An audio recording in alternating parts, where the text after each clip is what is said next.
Hello everyone, welcome back to my YouTube channel. दोस्तों, उम्मीद करती हूँ आप सभी बहुत अच्छे होंगे और अपनी पढ़ाई में व्यस्त होंगे। तो पिछली वीडियो में हमने मध्यकालीन भारत में मुगल साम्राज्य को कंप्लीट किया हुआ था, उसके एमसीक्यूज क्वेश्चंस देखे थे।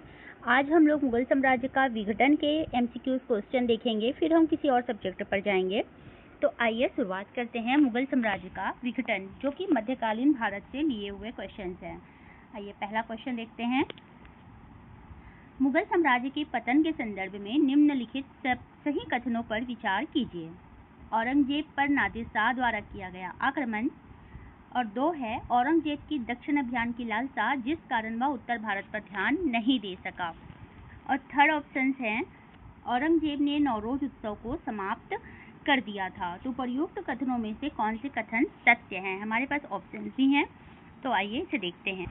पहला ऑप्शन दिया हुआ है औरंगजेब पर नादिर शाह द्वारा किया गया आक्रमण। तो नादिर शाह ने कभी भी औरंगजेब पर आक्रमण नहीं किया था। नादिर शाह ने मोहम्मद शाह के शासनकाल में आक्रमण करके मुगल साम्राज्य में लूटपाट की थी। तो ये हमारा ये ऑप्शन गलत है।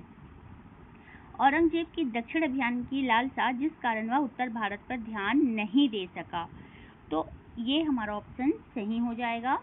और थर्ड है औरंगजेब ने नौरोज उत्सव को समाप्त किया था। तो हाँ, औरंगजेब ने जो अकबर द्वारा प्रारंभ किए नौरोज उत्सव थे उसको औरंगजेब ने समाप्त किया था। तो ऑप्शन 3, 2 और 3 दोनों सही हैं, तो इस हिसाब से हमारा ऑप्शन बी सही हो जाएगा। ऑप्शन बी सही है। नादिर शाह ने मोहम्मद शाह के शासनकाल में आक्रमण करके मुगल साम्राज्य में लूटपाट की। औरंगजेब के दक्षिण अभियान से जनधन को अत्यधिक क्षति पहुंची, जिस कारण वह उत्तर भारत की ओर ध्यान नहीं दे सका, जो मुगल साम्राज्य के पतन का कारण बना। अकबर द्वारा प्रारंभ किए गए नौरोज उत्सव को औरंगजेब ने समाप्त कर दिया तथा साथ ही झरोखा दर्शन को भी बंद कर दिया। आइए सेकंड क्वेश्चन पर आते हैं। सेकंड क्वेश्चन है मुगल सम्राट जहांदार शाह के शासन का समय से पूर्व अंत कैसे हुआ? ऑप्शन ए है उनके वजीर ने उन्हें गद्दी से उतार दिया। ऑप्शन बी है सीढ़ी से उतरते समय फिसलने के कारण उसकी मृत्यु हो गई थी। ऑप्शन सी है कि युद्ध में वे अपने भतीजे द्वारा पराजित हुए थे। ऑप्शन डी है मदिरा के अत्यधिक सेवन के फलस्वरूप रोग के कारणवश उनकी मृत्यु हुई थी। तो मुगल सम्राट जहांदार शाह के शासन का समय से पूर्व अंत कैसे हुआ था? तो एक युद्ध में वे अपने भतीजे द्वारा पराजित हुए थे। ऑप्शन सी हमारा सही आंसर है। लंपट मूर्ख के नाम से प्रसिद्ध जहांदार शाह ने असद खां के पुत्र जुल्फिकार खां द्वारा प्रदत्त समर्थन के कारण गद्दी प्राप्त की थी। जहांदार शाह के भतीजे फर्रुखसियर ने सेना एकत्र करके 10 जनवरी 1713 को आगरा नगर के बाहर उसे पराजित किया। 11 फरवरी 1713 को जहांदार शाह की हत्या कारागार में कर दी गई थी। क्वेश्चन नंबर 3 पे आते हैं। औरंगजेब द्वारा 1660 ईस्वी में किसको शिवाजी की बढ़ती हुई शक्ति का दमन करने के लिए नियुक्त किया था? आइए ऑप्शंस भी देखते हैं। खफी खां, मुबारिज खां, शाइस्ता खां या दिलेर खां। तो हमारा क्वेश्चन क्या था? हमारा क्वेश्चन था औरंगजेब द्वारा 1660 ईस्वी में किसको शिवाजी की बढ़ती हुई शक्ति का दमन करने के लिए नियुक्त किया था? तो हमारा सही आंसर हो जाएगा शाइस्ता खां को। ऑप्शन सी हमारा सही आंसर है। औरंगजेब ने शाइस्ता खां को 1660 ईस्वी में दक्षिण का सूबेदार नियुक्त किया, जिसका प्रमुख उद्देश्य था दक्षिण में बढ़ रहे शिवाजी के प्रभाव को कम करना। शाइस्ता खां से मुक्ति पाने के लिए शिवाजी ने 15 अप्रैल 1663 को रात्रि के समय उसके शिविर पर आक्रमण कर दिया, जिसमें शाइस्ता खां जान बचाकर भाग गया। अगला क्वेश्चन है, क्वेश्चन नंबर 4 है मयूर सिंहासन पर आसीन होने वाला अंतिम मुगल सम्राट कौन था? मयूर सिंहासन पर आसीन होने वाला अंतिम मुगल सम्राट कौन था? ऑप्शन ए है शाह आलम प्रथम, मोहम्मद शाह, बहादुर शाह या जहांदार शाह। तो मयूर सिंहासन पर बैठने वाला अंतिम मुगल सम्राट कौन था? तो Mohammed Shah. Option B is the correct answer. Mohammed Shah के शासनकाल 1739 ईस्वी में करनाल के निकट खाने दौरा के नेतृत्व में मुगल तथा नादिर शाह की सेनाओं के मध्य युद्ध हुआ, जिसमें मुगल सेना की पराजय हुई और खाने दौरा युद्ध में मारा गया। इस पराजय के पश्चात कोहिनूर हीरे से जड़ित शाहजहां निर्मित प्रसिद्ध मुगल राज सिंहासन तख्त ताऊस या मयूर सिंहासन को भी नादिर शाह अपने साथ ले गया। इस प्रकार मयूर सिंहासन पर बैठने वाला अंतिम मुगल शासक मोहम्मद शाह था। अगला क्वेश्चन देखते हैं। क्वेश्चन नंबर 5 है किसके शासनकाल में हिजड़ों व महिलाओं के एक वर्ग का प्रभुत्व था? मोहम्मद शाह, अहमद शाह, शाह आलम या आलमगीर। तो हमारा क्वेश्चन नंबर 5 का सही आंसर हो जाएगा मोहम्मद शाह। मोहम्मद शाह के शासनकाल में हिजड़ों एवं महिलाओं के एक वर्ग का प्रभुत्व हो गया था। मोहम्मद शाह को उसके शासन के प्रति उदासीनता तथा मदिरा और सुंदर युवतियों के प्रति अत्यधिक रुझान के कारण रंगीला बादशाह कहा जाता था। मोहम्मद शाह अपनी प्रेमिका एवं पत्नी रहमत उन निशा, कोकी जियू तथा हाफिज खिदमतगार खान नामक एक हिजड़े और दरबार के कुछ प्रमुख अमीरों के षड्यंत्र में फंस गया। दरबार में इन सबका प्रभुत्व स्थापित हो गया था। मोहम्मद शाह एक अयोग्य शासक था। फारस के शासक नादिर शाह ने 1739 में मोहम्मद शाह के समय में ही दिल्ली पर आक्रमण किया था। चलिए बढ़ते हैं अपने अगले क्वेश्चन की ओर। अगला क्वेश्चन है क्वेश्चन नंबर 6। इनमें से किस मुगल शासक ने शाहजहां द्वितीय की उपाधि धारण की थी? रफी उद दर्जात, फर्रुख सियर, ऑप्शन बी है फर्रुख सियर, ऑप्शन सी है रफी उद दौला और ऑप्शन डी है मोहम्मद शाह। तो किस मुगल शासक ने शाहजहां द्वितीय की उपाधि धारण की थी? तो रफी उद दौला ने शाहजहां द्वितीय की उपाधि धारण की थी। ऑप्शन सी हमारा सही आंसर है। रफी उद दौला सैयद बंधुओं की सहायता से मुगल सिंहासन पर बैठा था। उसने शाहजहां द्वितीय की उपाधि धारण की थी। इसी के शासनकाल में अजीत सिंह अपनी विधवा पुत्री को मुगल हरम से वापस ले गए थे। यह सबसे कम समय तक शासन करने वाला मुगल सम्राट था। क्वेश्चन नंबर 7 है, इनमें से किसके शासनकाल में मुगल सिक्कों को बंद कर दिया गया? ऑप्शन ए है बहादुर शाह द्वितीय, बी है अकबर द्वितीय, सी है शाहजहां द्वितीय और डी है औरंगजेब। तो क्वेश्चन नंबर 7 का सही आंसर हो जाएगा अकबर द्वितीय। अकबर द्वितीय के शासनकाल में मुगल सिक्कों को बंद कर दिया गया था। आइए इसका डेफिनेशन देखते हैं। अकबर द्वितीय के शासनकाल में मुगलों द्वारा प्रचलित सिक्के बंद हो गए। ये नाम मात्र के बादशाह रह गए तथा वास्तविक सत्ता अंग्रेजों के हाथों में आ गई थी। अकबर द्वितीय ने ही राम मोहन राय को राजा की पदवी दी थी।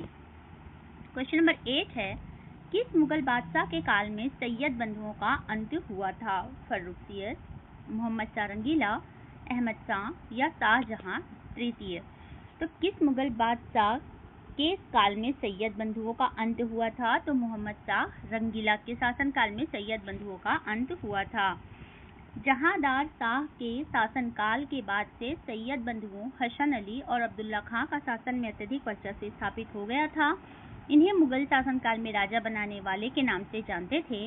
मुगल बादशाह रंगीला के शासनकाल में षड्यंत्र के द्वारा सैयद बंधुओं की हत्या कर दी गई थी।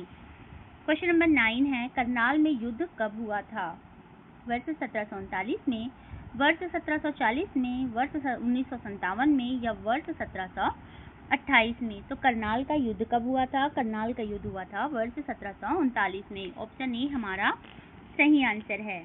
करनाल का युद्ध 24 फरवरी 1739 में नादिर शाह एवं मोहम्मद शाह निजाम उल मुल्क व कमरुद्दीन के संयुक्त संगठन के मध्य हुआ था।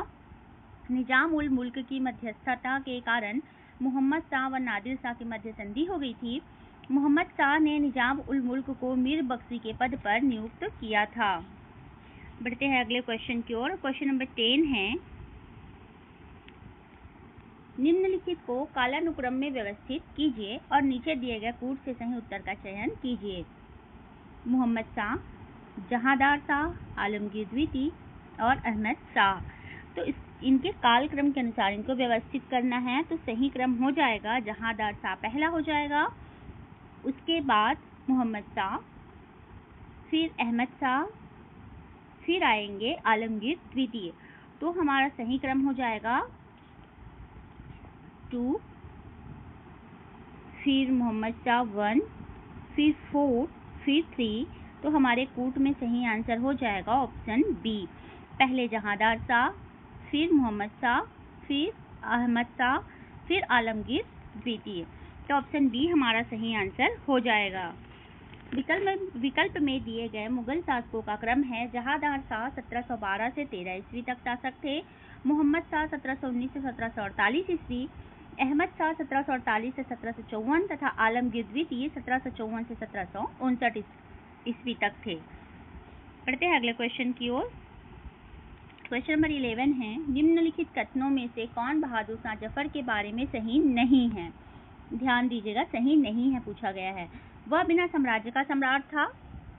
इब्राहिम जौक और असद उल्लाह खां गालिब उसके कविता के शिक्षक थे। हसन अस्करी उसके आध्यात्मिक निर्देशक थे। और जी, वह 1 लाख रुपए से कम प्रतिमाह ईस्ट इंडिया कंपनी से पेंशन के रूप में प्राप्त करता था। तो सही नहीं है, तो क्या सही नहीं है? तो ऑप्शन डी सही नहीं है।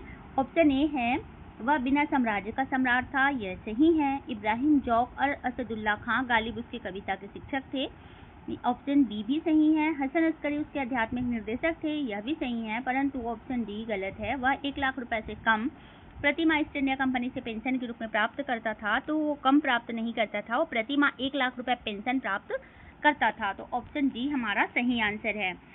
बहादुर शाह जफर को ईस्ट इंडिया कंपनी की ओर से प्रतिमाह 1 लाख रुपए पेंशन, 15 लाख रुपए उनकी अन्य परिसंपत्तियों के लिए किराए के तौर पर और 1000 रुपए पारिवारिक खर्च के तौर पर मिलते थे। क्वेश्चन नंबर 12 है और इस वीडियो का आखिरी क्वेश्चन है। 1773 ईस्वी में जीज मोहम्मद शाही पुस्तक जो नक्षत्रों के ज्ञान से संबंधित है के लेखक है। जोधपुर के दरबार जसवंत सिंह, आमेर के राजा भारमल, जयपुर के सवाई जय सिंह, या डी है उदयपुर के महाराणा अमर सिंह। तो 1773 ईस्वी में जीज मोहम्मद शाही पुस्तक जो नक्षत्रों के ज्ञान से संबंधित है उसके लेखक थे जयपुर के सवाई जय सिंह। ऑप्शन सी हमारा सही आंसर है। राजपूत राजा सवाई जय सिंह ने जयपुर शहर की स्थापना की तथा उसे विज्ञान और कला का केंद्र बनाया। जय सिंह एक महान खगोल शास्त्री भी थे। उन्होंने दिल्ली, जयपुर, उज्जैन, बनारस और मथुरा में आधुनिक उपकरणों से युक्त पर्यवेक्षण शालाएं बनवाई। लोगों को खगोल शास्त्र संबंधी पर्यवेक्षण में सहायता देने के लिए जय सिंह ने जीज मोहम्मद शाही नामक सारणियों का सेट तैयार किया था। उन्होंने यूक्लिड की कृति रेखागणित के तत्व का संस्कृत में अनुवाद करवाया था। तो चलिए दोस्तों, आज के वीडियो में बस इतना ही। मिलते हैं नेक्स्ट वीडियो में नए टॉपिक के साथ, तब तक बने रहिएगा हमारे साथ। और अगर आपको हमारा वीडियो पसंद आए तो वीडियो को लाइक कीजिएगा और हमारे चैनल को सब्सक्राइब कीजिएगा। मिलते हैं नेक्स्ट वीडियो में। जय हिंद, जय भारत।